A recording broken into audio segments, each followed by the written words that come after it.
दोस्तों, इस कहानी का पिछले भागों को जरूर सुने। बहुत ही अच्छी कहानी है। अब कहानी का 8वां भाग सुनते हैं। अपनी माँ और अपने रिश्ते में मामा लगने वाले व्यक्ति की बात सुनकर कमली काफी घबरा गई। तब यशोधर बाबू उसे देखकर बोला, कमली जी, अगर आप अपनी खुशी से अपने बच्चे को हमें देगी तभी हम आपके बच्चे को लेंगे। हम इसके लिए आपके साथ कोई जोर जबरदस्ती नहीं करेंगे।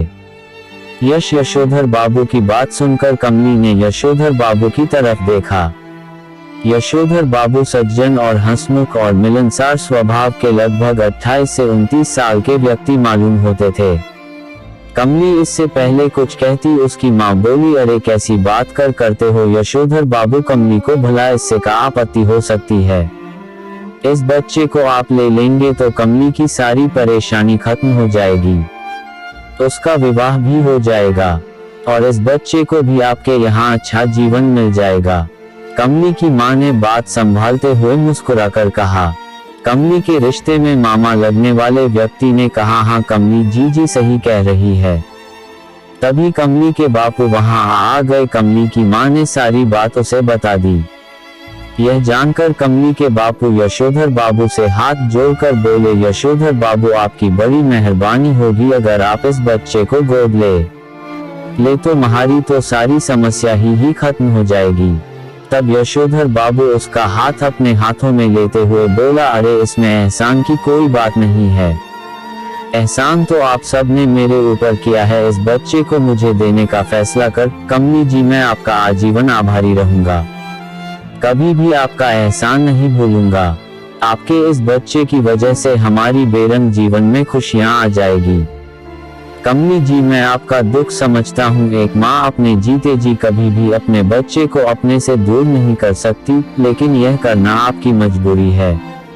मैं आपसे वादा करता हूँ कि आपके बच्चे को किसी चीज की कमी महसूस नहीं होने दूंगा और उसे बेहतर जीवन देने की पूरी कोशिश करूंगा। कमली यह सब सुनकर कुछ कहना चाहती थी, लेकिन उसके माँ बापू ने इशारे से उसे चुप करा दिया। कमली बेबस और लाचार बने अपने बच्चे को अपनी माँ के द्वारा यशोधर बाबू की गोद में हमेशा के लिए देते हुए देखती रही। वह चाहकर भी कुछ नहीं कर सकती थी। यशोधर बाबू ने जाने से पहले अपनी बैग में से कुछ गड्डियां निकाली और कमली के बापू को यह कहते हुए दे दी कि आप लोगों ने जितने की मांग की थी उससे दुगनी है, लेकिन यह दुगने पैसे मैं इसलिए दे रहा हूँ कि इससे आप कमली जी को कुछ खिलाएगा, काफी कमजोर हो गई है। और मेरी तरफ से इस बच्चे के मेरे जीवन में मेरे घर में आने से आप लोगों के लिए थोड़ी सी उपहार। यह कहकर यशोधर बाबू ने रुपए के नोटों की गड्डियां कमली के बापू के हाथों में थमा दी और उसका धन्यवाद कर बच्चे को लेकर वहां से चले गए। कमली का दिल चिक चिक कर अपने बच्चे को जाने से रोकना चाह रहा था, लेकिन वह कुछ कर ना सकी। कमली के माँ बापू पैसे पाकर बहुत ही खुश हुए। उनके चेहरे पर खुशी की एक चमक आ गई। पैसे पाने के बाद तो उसकी माँ का रवैया ही कमली के प्रति बदल गया। कमली के माँ बापू ने अपनी जिंदगी में पहली बार इतने पैसे एक साथ देखे थे।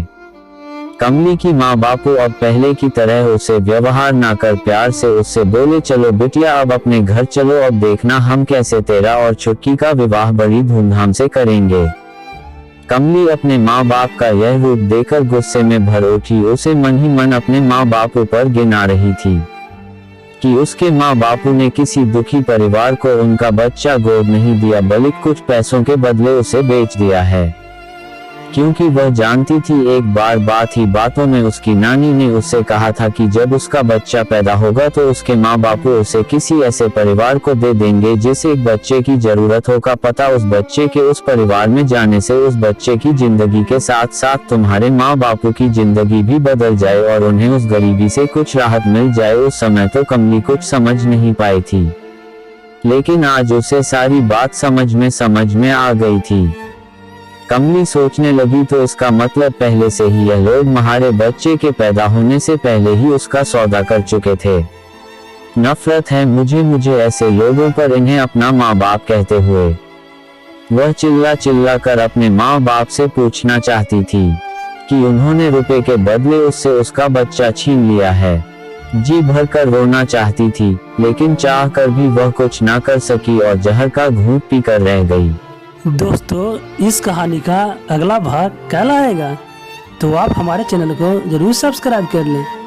तो मिलते हैं कल। धन्यवाद दोस्तों।